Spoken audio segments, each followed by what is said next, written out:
पर आलम फाजल हो कभी अपने आप न पड़े आए नहीं जा जा पढ़ना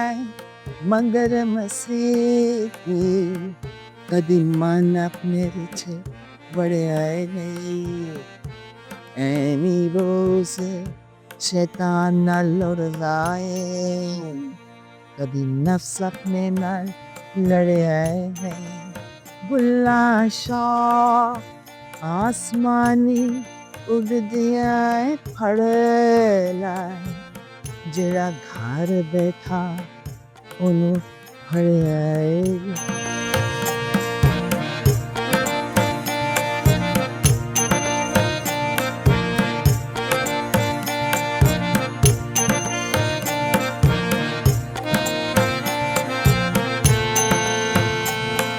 ता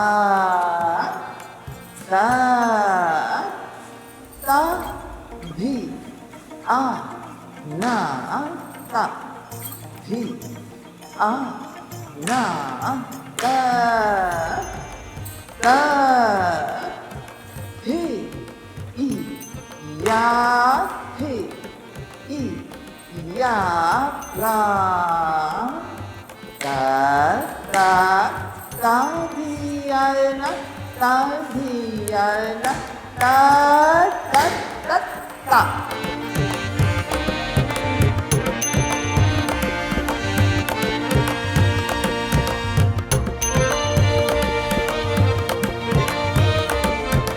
हम जब छोटे से थे ना बचपन से ही क्योंकि घर में होता था अम्मा मेरी सीख रही थी कथक डांस और सिंगिंग भी होती थी क्लासिकल म्यूज़िक और डांस दोनों होते थे घर पे तो बच्चा तो जो आपकी एनवायरनमेंट में होती है ना चीज़ उसको वो अब्जॉर्ब कर लेता है बच्चा ऐसे ही ऑटोमेटिकली उसके अंदर आ जाती है ये चीज़ तो रिदम डांस वगैरह शुरू से ही बचपन से ही हमें शौक़ था क्योंकि हमारी अम्मी को शौक़ था उस्ताद आते थे घर पे वो सीखती थी हम उनकी क्लासेस में बैठते थे और इनकी जो भी परफॉर्मेंसेस होती थी उन पे हम जाते थे एज 2 से मतलब कि बचपन से ही हम जा रहे हैं तो नेचुरली फिर हमारा भी शौक़ जो आपके वालिदैन का शौक़ होता है वो भी आपके अंदर आ जाता है बच्चों में ना तो ज़्यादा आर्ट में फिर हमने हाँ अम्मा के पीछे पीछे आर्टिस्ट हम खुद हैं। अब नए दौर आ गए बच्चे जो हैं आपको क्या लगता है कितना रुझान आप पहले से अब तक आपको लगा है कि बच्चों का इस तरह आना हुआ है और क्लासिकल में कोई नई वेरिएशन आपने महसूस की कि मतलब कि अब नए तरीके से मतलब जैसे कि एक तो पुराना था मुगलों के दौर में जैसे लोग करते हैं उसमें नई वेरिएशन आएंगे आपके ख्याल से भाई क्लासिकल डांस हमेशा जो टीचर जो आर्टिस्ट उसको अपनाता है ना क्लासिकल डांस को वो अपनी एक्सप्रेशन अपने तरीके से वो उसको मॉडिफाई करता रहता है तो ये तो सदियों से मतलब कि ये हमेशा से ही चले आ रहे हैं कि प्योर तो आप सीखते हैं क्लासिकल डांस अपने उस्ताद से मगर आगे से जो आर्टिस्ट होता है वो हमेशा अपनी एक्सप्रेशन भी देता है उसको तो वो फिर मॉडर्नाइज आप कह लें या इवन वेरी हो जाते हैं वेरिएशन और हो जाते हैं उसके अंदर डिफरेंट रंग आ जाते हैं उस आर्टिस्ट आपके अंदर क्लासिकल डांस आपने कहा जब आपके अंदर बचपन से आपके पेरेंट्स की तरह से था तो आपको भी हुआ कि जो एक चीज़ सीखा और वो आपने देखा आपने भी उसको ऑब्जर्व किया तो जब आप खुद से करती हैं तो आपको मतलब कैसा महसूस होता है हाँ ये बहुत अच्छी एक एक्सरसाइज है आपकी मेंटल साइकोलॉजिकल हेल्थ के लिए बहुत अच्छी एक चीज़ है कोऑर्डिनेशन बॉडी माइंड की और एक चीज़ सीखना और डिसिप्लिन के साथ तो आई थिंक बहुत ज़्यादा हेल्दी एक एक्टिविटी है आपकी दूसरी जो भी है ना सब्जेक्ट्स है दूसरी भी कोई और चीज़ हो ज़िंदगी में वो आसान हो जाती है बिकॉज ऑफ दिस तो आपको लगता है क्लासिकल डांस को जो है हमारे पाकिस्तान के अलावा भी इंटरनेशनल तौर पर आप इंट्रोड्यूस करवा रही हैं तो लोग कैसे देखते हैं क्लासिकल देखिए इंटरनेशनली तो हर जगह है ना ये क्लासिकल डांस फॉर्म कथक का ना अमेरिका यूएस यूरोप में काफ़ी हैं जो इस डांस फॉर्म को वो तो हर चीज़ को एक्सप्लोर करते हैं ना कोई पाबंदी नहीं है उधर तो उधर भी बहुत ज़्यादा ग्रुप्स हैं इंटरनेशनली तो ये खुला हुआ है सबको सब जानते हैं कथक के बारे में तो यहाँ पे है कि अगर वालिदैन प्रेशर ना करें अपने बच्चों को कि सिर्फ आपने आईटी में जाना है या डॉक्टर बनना है या इंजीनियर बनना है, सिर्फ इन सब्जेक्ट्स में जाना है, तो फिर बच्चा आर्ट्स की तरफ भी आ सकता है और आर्ट्स में सारा ये इंक्लूडेड है। आपको ऐसा लगता है कि क्लासिकल डांस आने वाले वक्त में मतलब इसके अंदर जदीद और मतलब लोग जो हैं इसकी तरफ राग़िब होंगे या खत्म हो जाएगा? देखें, अगर हम इक्का दुक्का हम इधर उधर जहाँ बैठे हुए हैं ना, जिस तरह अम्मा हो गई या यहाँ पे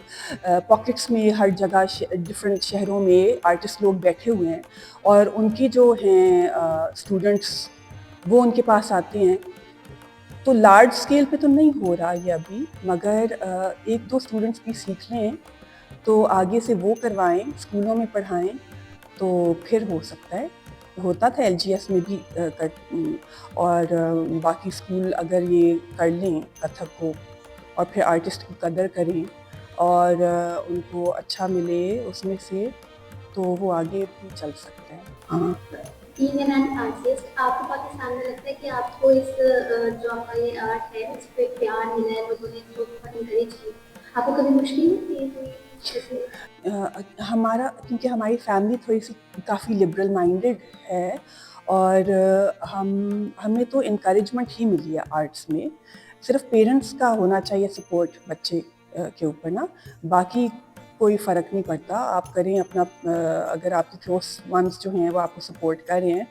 तो फिर तो आप कर सकते हैं। मुझे नहीं कोई इस तरह का मिला, कोई रुकावट मिली फैमिली से। Thank you.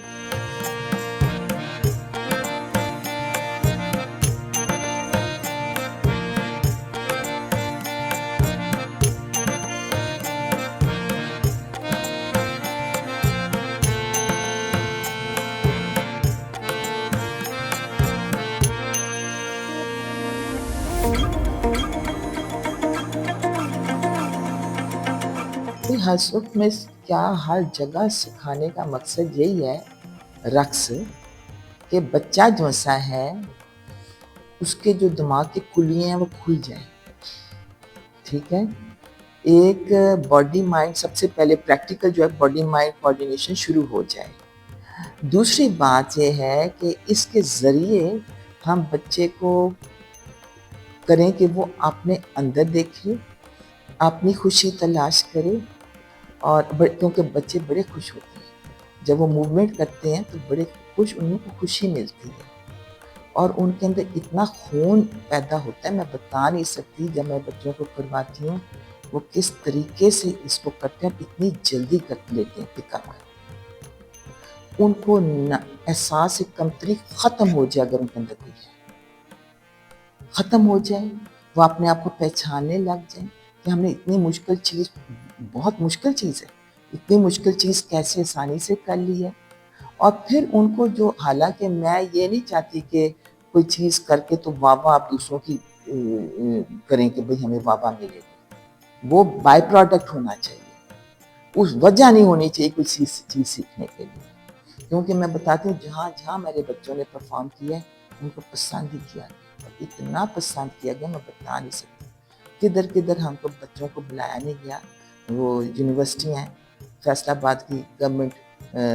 गर्ल्स यूनिवर्सिटी है, फिर एयर यूनिवर्सिटी इस्लामाबाद में, फिर लम्स जो सा है, हर जगह मैं अब तो भूल ही गई हूँ किधर किधर जाके परफॉर्मेंसेस नहीं की बच्चों ने। और जैसे मैंने आपसे पूछा था कि हर सुख का पुरसकून माहौल बच्चों की तरबियत पे क्या किरदार अदा करता है?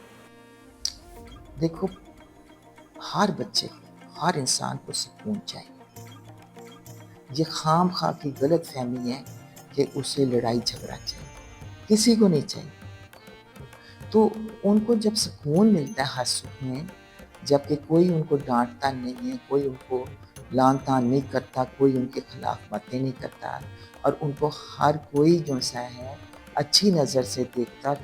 प्यार से मुखातिब होता है, तो उनको सुकून आना चाहिए, मिलना चाहिए। उनको कम से कम इतना पता होना चाहिए कि यहाँ हमें स्कूल में ये मिल रहा है, और हम वो घर नहीं जाना चाहते। घर में अल्लाह जाने माहौल किस किस्म का उनको मिलता है, मगर कम से कम 3-4 घंटे तो स्कूल में उनके अच्छे गुजर जाएंगे। तो जब आप खुद क्लासिकल डांस करती हैं या जब आप सीख रही थी, जब आपने इसको शुरू किया, तो आपको खुद कैसा फील होता था जब आप करती थी, या अभी भी कैसा महसूस करती थी? मैं बयान नहीं कर सकती कि जब मैंने कथक सीखना शुरू किया कि मेरे सारा दिन रात कथक ही चलता था। ऐसा मुझे जुनून था कि मैं चलते चलते कथककारी होती थी। किधर बैठी हूँ तो कथक मुझे याद करी कि मुझे मेरे टीचर ने क्या सिखाया।